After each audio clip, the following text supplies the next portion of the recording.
Hello and welcome to Forge and Aeternum. I'm your host JR, and I'm here with Romil and Brian.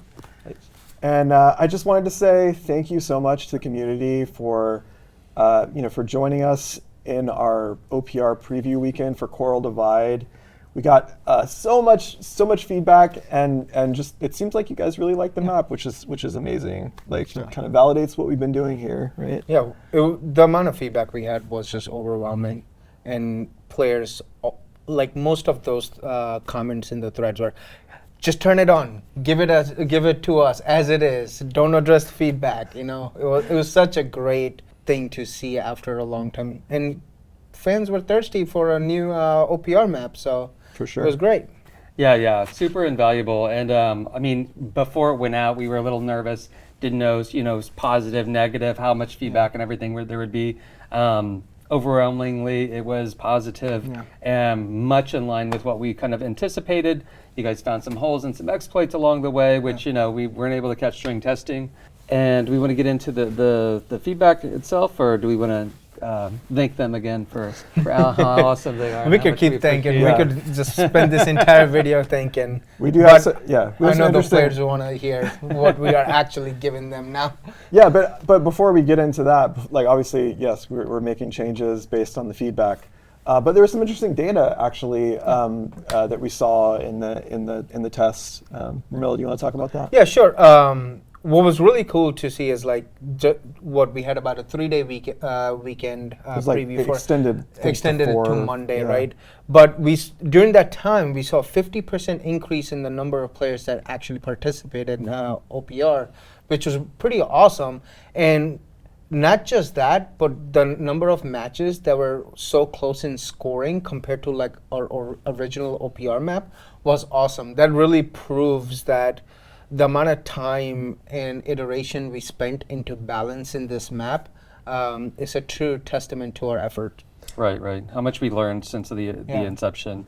I think I might have mentioned it last time, but I worked on the first one years ago, and it was from scratch, from the ground up and everything. And there was so much that you weren't sure whether this factor would really play into it and everything. So now, like, we did tons of analysis, even from the first incarnation, and then putting it out this time and then getting any more feedback. I think we're really tightening the screws on this. And Yeah, one of the things that I mentioned last time that we're trying to do with all of our new maps and modes is like really focus on like making sure all weapon builds are viable. I was really happy to see that like players agreed that we had done a good job there. Like, melee is super viable in the map. That was huge. Yeah.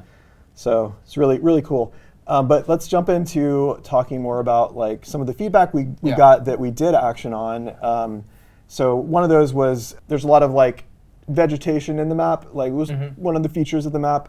We might have gone a little overboard, which was it caused visibility issues for gameplay, but also for performance issues. But we did a pass on that, right? Right. That's always a tricky balance, especially when you get into like a sort of a jungle type atmosphere. If you are in a real jungle, then it is overgrown. It is very difficult to see, but it doesn't really translate into great gameplay. So we took the machete, the weed whacker, whatever you want to call it, to that, and knocked a lot of that out. Fix some of the scaling issues and everything. I think that it still retains the overall aesthetics of that jungle, much easier to see. On that note too, a lot of the areas were getting super hot with the saturation and everything. That was, I think it was a blend of materials and then also oversaturated lighting. So we kind of neutered a little bit of those. Still have that like luscious sort of colorful palette in there, but just a bit more manageable and less overwhelming. Lets things pop more from the background, right? Yeah, and then the third thing I think that we attacked on the world art sort of level design side was the collision, which was getting snagged on things, in addition to y'all finding exploits and jumping into the enemy spawn. So we wrapped all that up. Hopefully we got them all. We definitely made sure that the players can't climb into other opposing forts from the side anymore. Having thousands of players helping us to find those exploits is super helpful, because we got this bug the other day where someone was getting into one of the forts and they spend like 15 minutes like scaling the wall in like very specific ways, like those are the hard things to find. I remember he spent like 10 minutes coming from this rock trying to perfectly mantle a little rock. I don't know how he ended up doing it, but like 10 minutes later, it's a testament. It's impressive. Achievement for that. Yeah. So definitely we've done passes there, trying to seal off all the openings and whatnot. We also made some changes. What we saw was actually the travel times from the spawn points to the capture points weren't identical on both sides. So we made some changes there to make sure that it's fair no matter which team you're on. The other thing is like the buildable bridges. So that was a new feature we added for this map. What we found through the feedback was that people thought maybe they weren't as impactful as they could have been, and the cost was too high for like the benefit that they gave. So what we've done is we've just lowered the cost, so they're much more easier to obtain. We also changed some of the paths around like the northern ones to give them more valuable when they're built. So and we added buildable on both sides of the bridge. That's true. So now you can build over both sides, so it's a little easier to build them up. That makes just to find like in upcoming maps, whether it be OPR or anything else, just more inventive ways and fun ways to kind of utilize those to their full potential. But for sure.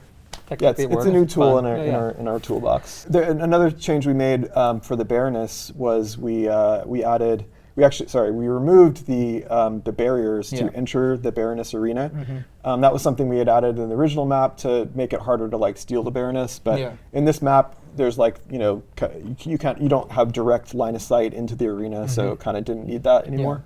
We also made some lighting changes in there, didn't we? Yeah, lighting changes down there, but also that was one of the things I wanted to bring up is that the top level was looking really hot and great and everything. It was. We gave extra love to the caves and everything, a bit another layer of polish and set dressing and everything down there to kind of like pull it up to the visual fidelity of the above ground. Lighting changes all across for visibility and saturation and all that. So I think it's going to be much easier to see the players now as they're moving around the map as well, compared to the last time where you could literally have players hiding in bushes and ambushing. Right. So. And that brings us to another thing we wanted to talk about, another exciting thing that we had to talk about. Are you excited? Nudge, nudge. Romil is going to do the honors. Yeah, sure. We heard your feedback. We saw how enthusiastic fans were for the preview weekend, and you guys are hungry for more. So instead of doing another preview weekend, we decided to give you a whole entire week for Coral Divide, which addresses majority of the feedback that both JR and Brian have covered here. So we are ecstatic to see the player feedback that will come out of there.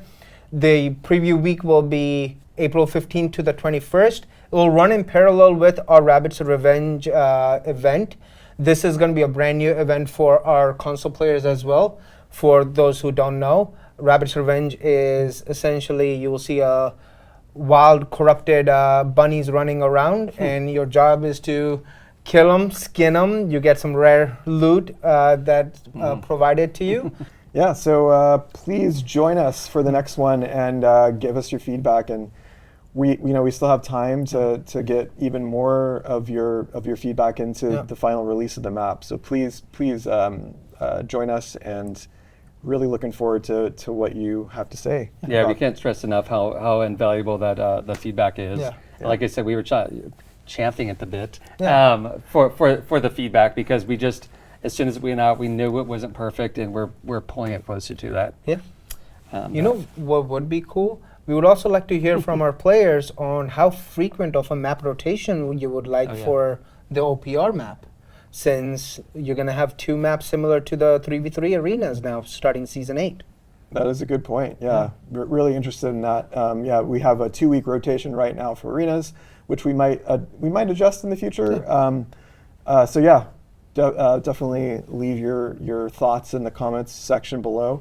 And also, on that note, that brings us to our community question, our official one, not those fake ones that you were like slipping into the middle. This is the real one. The real community question.